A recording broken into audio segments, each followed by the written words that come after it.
آج کل deliveries normal کیوں نہیں ہوتی ہے؟ سی اے اور آئرن کے سپلیمنٹ کو حکمت میں کشتہ کہتے ہیں، ان سے بچیں۔ ایک دوست کا سوال، آج کل ڈیلیوریز نارمل کیوں نہیں ہوتی ہیں؟ حالانکہ آج کل جدید ترین ہسپتال طبی سہولیات میسر ہیں، جبکہ کسی خاتون کو امید ہوتی ہے تو وہ فوراً لیڈی ڈاکٹر کے پاس جاتی ہے۔ 9 ماہ اس کے زیر نگرانی باقاعدگی سے چیک اپ کرواتی ہے، اس کی تجویز کردہ ادویات بھی کھاتی ہیں، ان کی مہنگی فیسیں بھی ادا کرتی ہیں، مگر جب ڈیلیوری کا وقت آتا ہے تو پھر کیس نارمل کیوں نہیں ہوتا؟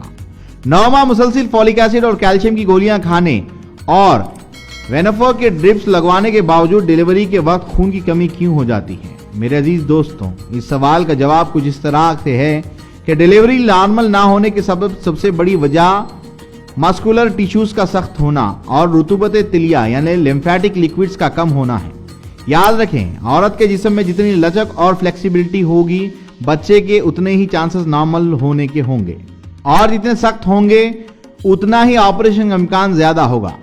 آج اس ویڈیو میں ہم کچھ عوامل کو بتائیں گے عورت کے جسم کے مسکولر ٹیشوز کو سخت اور راستوں کو تنگ کر دیتے ہیں، اور ان کے اندر کی رطوبت تلیہ یعنی لیمفیٹک لیکوڈز بھی کم ہو جاتی ہے، جو لبریکیشن کا کام کرتی ہیں۔ فطرت اور نیچر کے خلاف جب ہم چلیں گے تو فطرت ہمیں سزا ضرور دے گی، یعنی فطرت سے روگردانی کی سزا کی وجہ سے ہمیں آپریشن سے گزرنا پڑتا ہے۔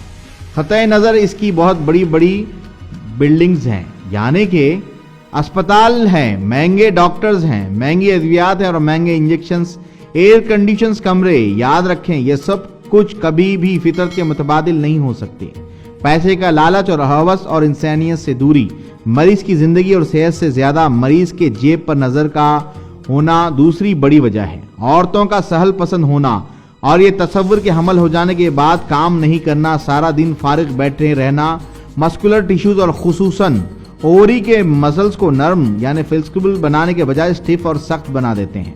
فارغ سارا دن لیٹے رہنے کے بجائے اگر مخصوص ورزش خصوصاً آخری مہینوں میں کام کیا جائے، گھر کا کام کاج کیے جائیں، جیسے جھاڑو دینا، ڈسٹنگ کرنا اور دوسری جو ایکسرسائزز ہوتی ہیں وہ کرنا، جس سے حرارت پیدا ہوگی جو مسلز کو نرم کرے گی۔ خوراک میں جب ہم فولک ایسڈ یا وینفور کے انجیکشن لگائیں تو یہ لوہا ہونے کی وجہ سے جسم کے مسلز کو انتہائی زیادہ سخت کرے گا، کیونکہ یہ مسلز کی خوراک ہے جس سے راستہ کھلنے کے بجائے اور زیادہ تنگ ہوگا۔ اس کی جگہ اگر کالے چنے، مربع ہڑمڑ، مربع آملہ، مربع بہی، سیب، پالک، ساگ، کلیجی، دودھ، انڈا، شہد، گھی، منقع، آڑو، لونگ، دارچینی، بادام، زعفران کا استعمال کیا جائے تو اس سے جسم کو قدرتی فولک ایسڈ اور خون بھی وافر مقدار میں ملے گا، اور جسم کے مسکولر ٹیشوز سخت ہونے کے بجائے طاقتور اور نرم ہوں گے، خوبصورت بچے پیدا ہوں گے، اور گارنٹی سے کہتا ہوں، لکھ کر دینے کو تیار ہوں، بچہ بھی بہت خوبصورت پیدا ہوگا۔ دوسری طرف کیلشیم کی گولیاں، یاد رکھیں، ہڈیوں کو سخت کر دیتی ہیں۔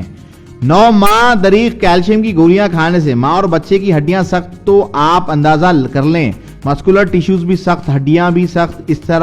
اس لیے بعض اوقات کہہ دیا جاتا ہے کہ بچے کا سر بڑا ہوا ہے، ماں کی ہڈی بڑی ہوئی ہے، آپریشن ہی ہوگا۔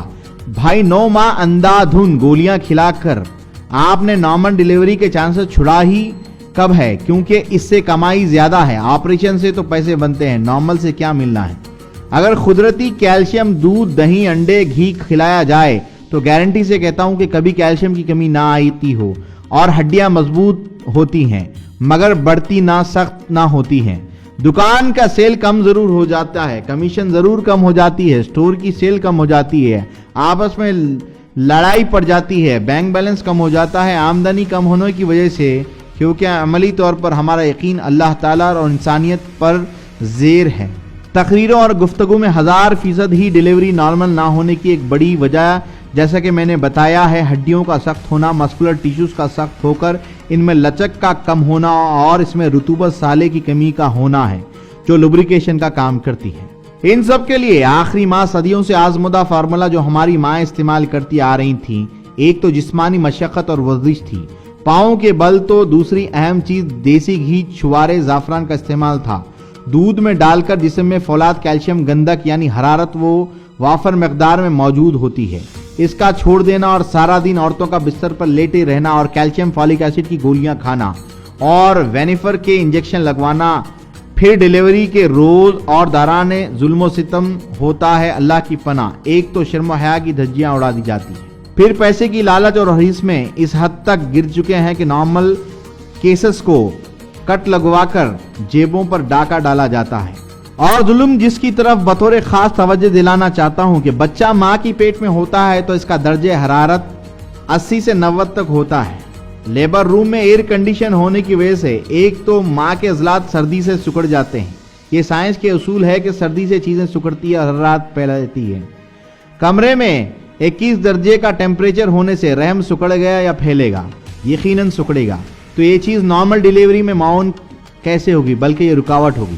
یقینی جواب ہے کہ رکاوٹ، مگر نازک مزاج ڈاکٹر صاحبان کو گرمی لگے گی، لہذا مریض جائے بھاڑ میں یا موت کے منہ میں۔